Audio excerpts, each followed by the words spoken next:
Hai Sobat Sehat Dirgahayu, senang sekali hari ini saya Kristi bisa menemani Sobat Sehat semua dalam bincang sehat bersama Rumah Sakit Dirgahayu. Podcast kita hari ini akan membahas mengenai stroke. Di mana kita tahu stroke terjadi banyak sekali di Indonesia juga di dunia. Dan menurut data statistik, stroke adalah penyakit yang dapat membunuh nomor 3 terbesar setelah penyakit jantung koroner dan juga kanker. Oleh karena itu, hari ini kita akan ditemani oleh dokter spesialis neurologi yang ahli di bidangnya. Langsung saja kita sapa beliau, Dr. Inneke Magdalena Runturini, spesialis neurologi. Selamat pagi dokter. Selamat pagi. Ya, apa kabar dok? Baik. Baik, seperti yang saya sampaikan di awal tadi, hari ini kita akan membahas mengenai stroke.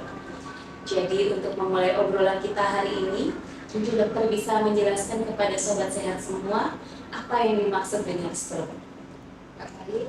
Stroke adalah penyakit pembuluh darah otak yang bisa terjadi karena sumbatan ataupun karena perdarahan dan berlangsungnya secara tiba-tiba.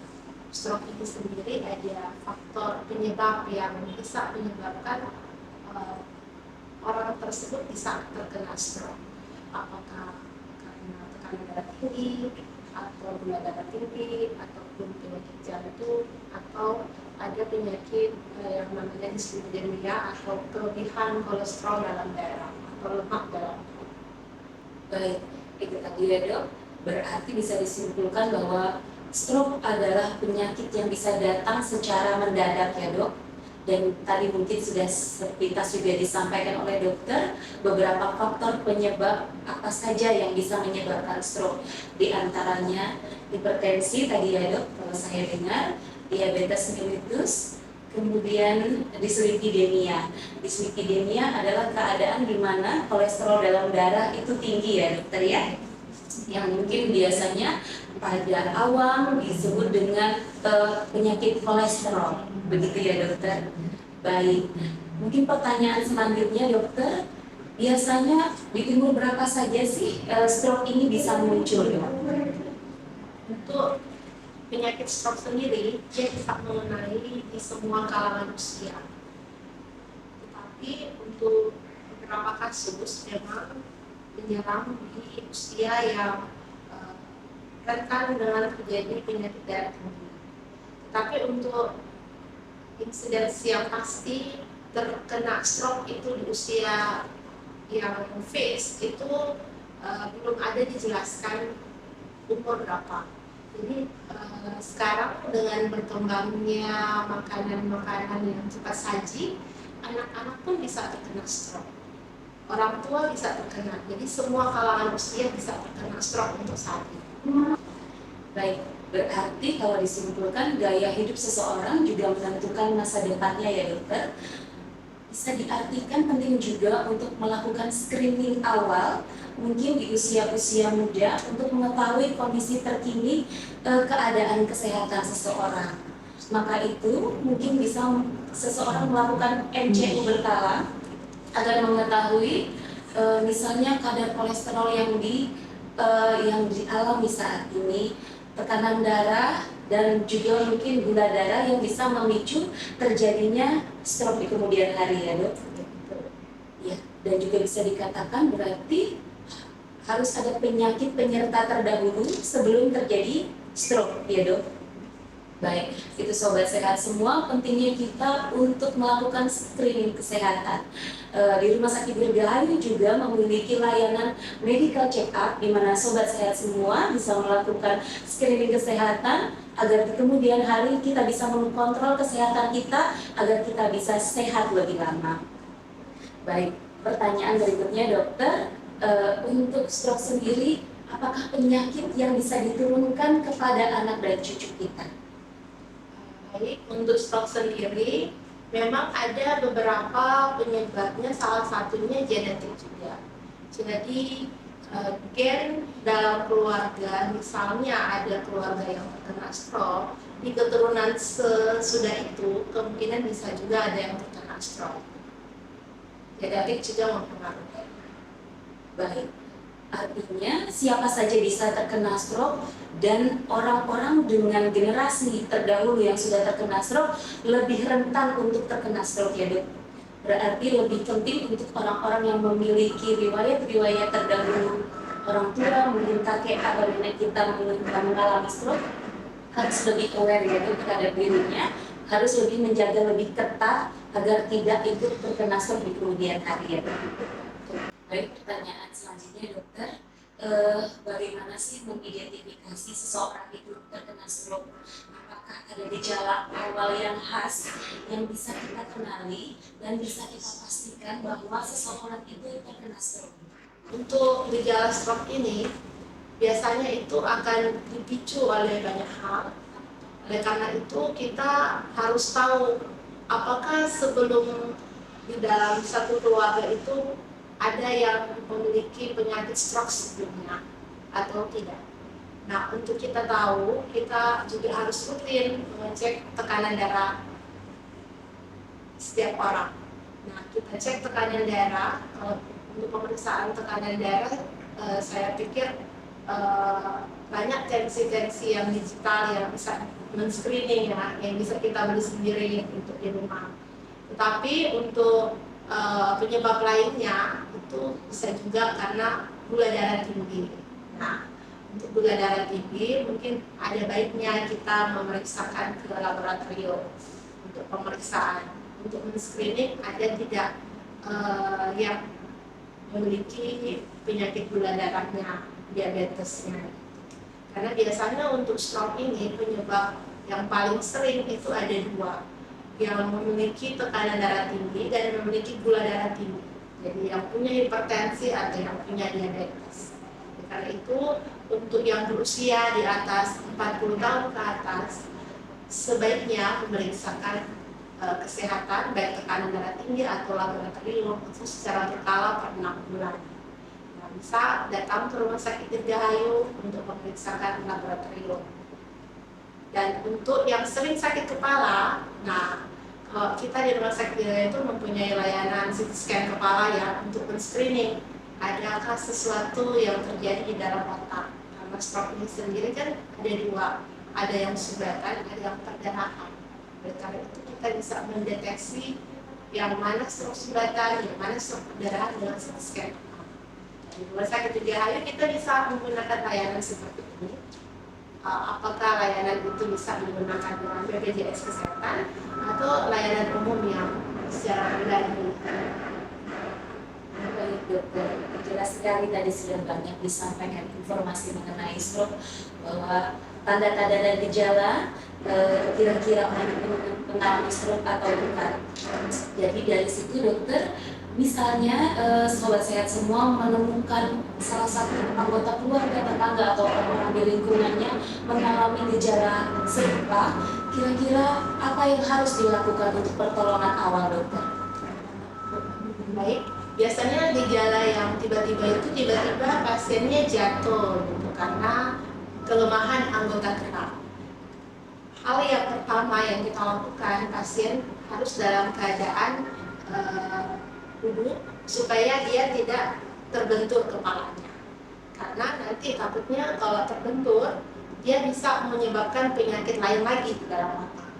Kemudian yang kedua, pasien yang terkena stroke mendadak kebanyakan juga bisa bicara pelo, susah menelan. Nah, itu harus hati-hati dalam pemberian minum. Biasanya kalau keluarga panik langsung cepet-cepet dikasih minum. Nah, itu harus hati-hati. Kita harus pelan-pelan tenangkan dulu keadaan pasien, dikasih dulu. Kalaupun mau dikasih minum, kita suapi perlahan-lahan untuk mencegah ada kelemahan juga di saraf menelan, supaya tidak terjadi hal-hal yang tidak diinginkan. Misalnya kita kasih minumannya bukan masuk ke jalan untuk jalan makanannya atau jalan minumnya, tapi masuk ke jalan nafas. Nah, itu bisa terjadi sumbatan jalan nafas tiba-tiba dan membahayakan jiwa.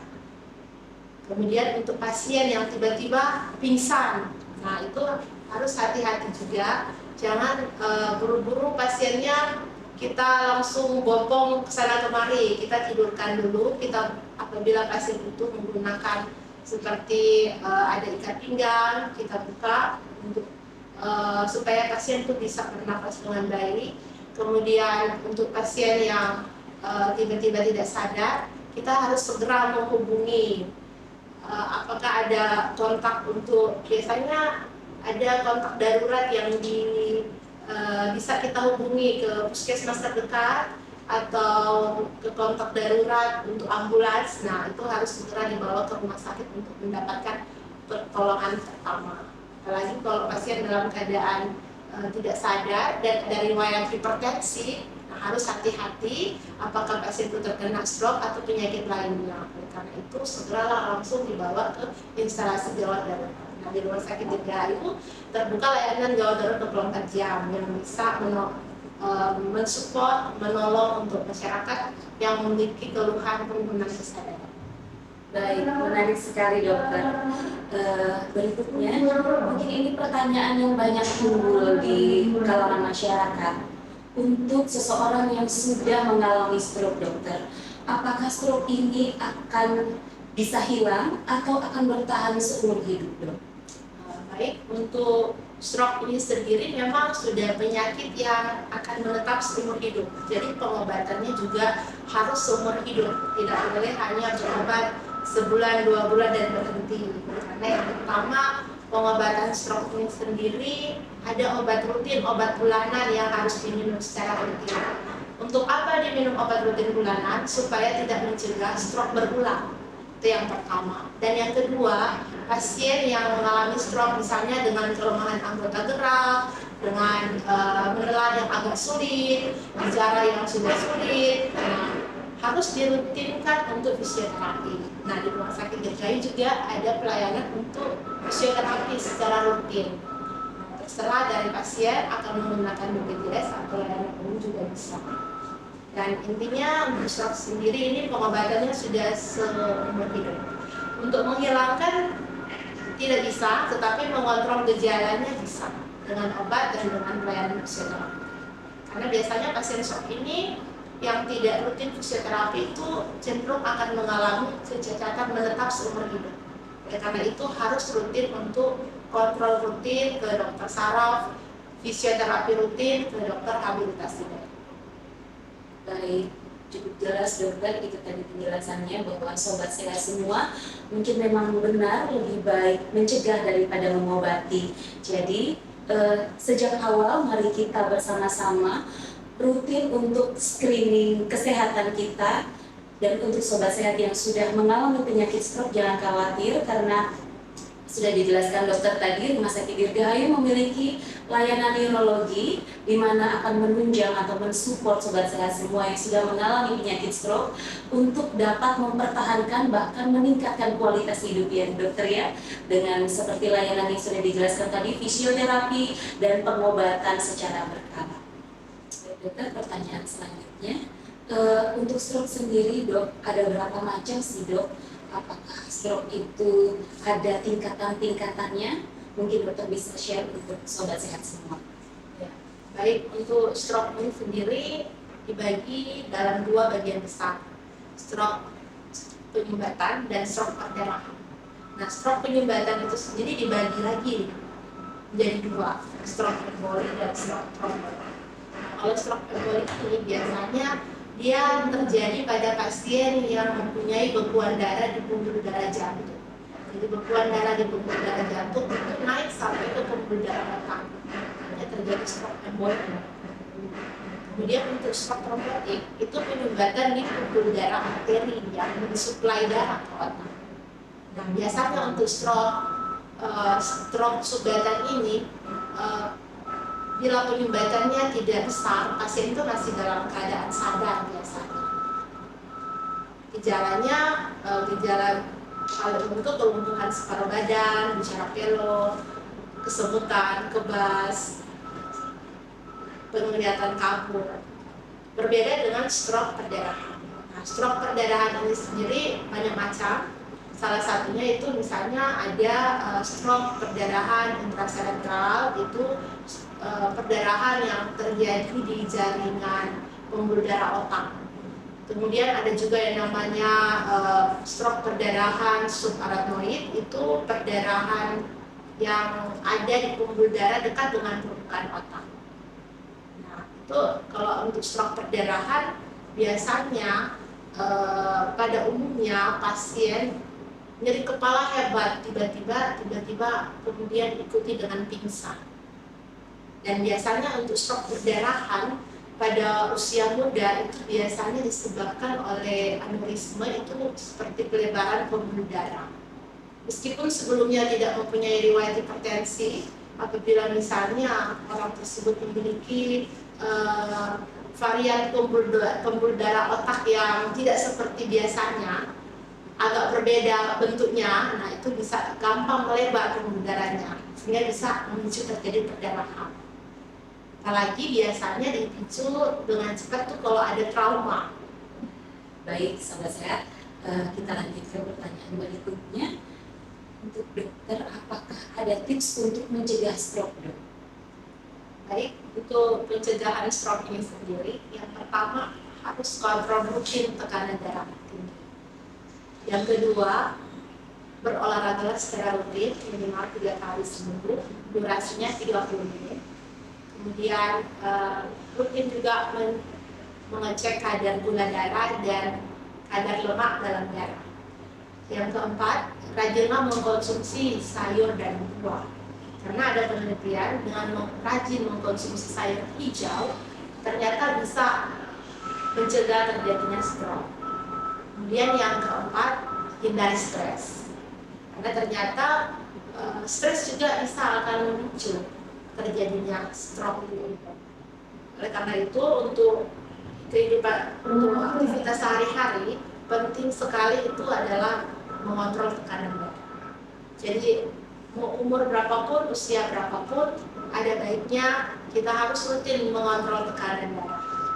Untuk usia 40 tahun, rutinlah untuk mengecek laboratorium, entah itu gula darah atau lemak darah. Ternyata dengan kita rajin men-screening, kita akan lebih cepat akan mencegah untuk peluang terjadi stroke di masa yang akan datang. Dan untuk konsumsi makanan sehari-hari, hindarilah makanan yang asin dan manis dengan upaya supaya akan terhindar dari hipertensi, penyakit darah tinggi, dan diabetes mellitus. Karena ternyata hipertensi dan diabetes mellitus dua faktor risiko mayor yang akan memicu seseorang itu akan terkena serangan stroke di kemudian hari. Baik, dokter, mungkin bila ada sobat sehat yang ingin berkonsultasi secara langsung dengan dokter, bisa menemui dokter di mana? Baik, apabila ada Bapak Ibu yang memerlukan bantuan saya, Bapak Ibu bisa ke Polisaraf Rumah Sakit Dirgahayu. Untuk hari Senin, Rabu, Jumat saya ada di jam 7 malam sampai jam 9 malam. Untuk hari Selasa, Kamis, Sabtu saya ada di jam 5 sore sampai jam 6 sore. Khususnya untuk hari Sabtu ada layanan pagi juga di jam 8 pagi sampai jam 10 pagi. Saya siap membantu Bapak Ibu untuk layanan saraf di Rumah Sakit Dirgahayu. Baik, menarik sekali dokter, cukup jelas penjelasan dari dokter. Dan untuk pertanyaan terakhir, mungkin ada pesan-pesan yang bisa dokter sampaikan kepada sobat sehat semua, bagaimana kita menjaga mungkin gaya hidup atau bagaimana cara kita mengoptimalkan kualitas kesehatan hidup kita agar kita tidak terserang stroke. Baik, untuk gaya hidup sehari-hari, saya menyarankan untuk Bapak Ibu untuk hidup sehat, makan makanan yang mengurangi makan makanan yang cepat saji, mengurangi makan makanan yang memiliki kadar garam yang tinggi, seperti misalnya kalau kita makan cemilan-cemilan itu memiliki kadar garam yang cukup tinggi ternyata.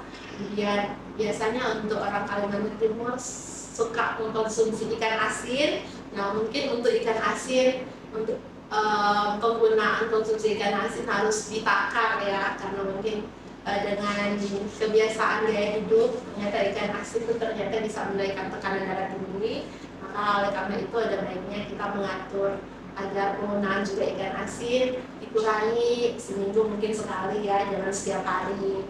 Kemudian ikan-ikan yang mengandung lemak tinggi seperti ikan patin, ikan baung mungkin diatur untuk konsumsi sehari-hari.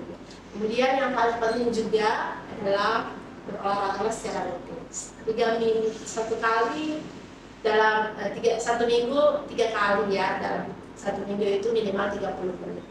Karena ternyata dengan berolahraga rutin juga akan mencegah terjadinya stroke. Apalagi dengan masyarakat Kalimantan Timur yang termasuk masyarakat yang bekerja, yang sibuk dengan pekerjaan dan kurang memiliki waktu berolahraga, diharapkan dengan olahraga rutin ini akan mencegah berbagai macam penyakit pembuluh darah di kemudian hari.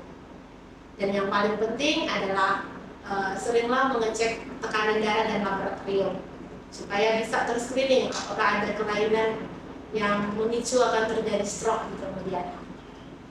Dan yang paling penting lagi, apabila ada gejala atau ada keluhan, entah itu sakit kepala, mulai lemah anggota gerak, segeralah memeriksakan kesehatan ke dokter saraf. Dan di Rumah Sakit Dirgahayu memiliki layanan saraf, dan kami siap membantu Bapak Ibu untuk men-screening apakah Bapak Ibu sudah mulai terkena gejala stroke atau tidak. Baik, terima kasih dokter. Sangat jelas sekali penjelasan tentang stroke hari ini dan juga bagaimana cara kita mencegah dan upaya-upaya apa saja agar kita bisa meningkatkan kualitas hidup kita. Terima kasih untuk Dokter Inneke yang sudah menemani kita sepanjang hari ini. Ada banyak sekali yang dapat kita pelajari dari penjelasan-penjelasan dokter.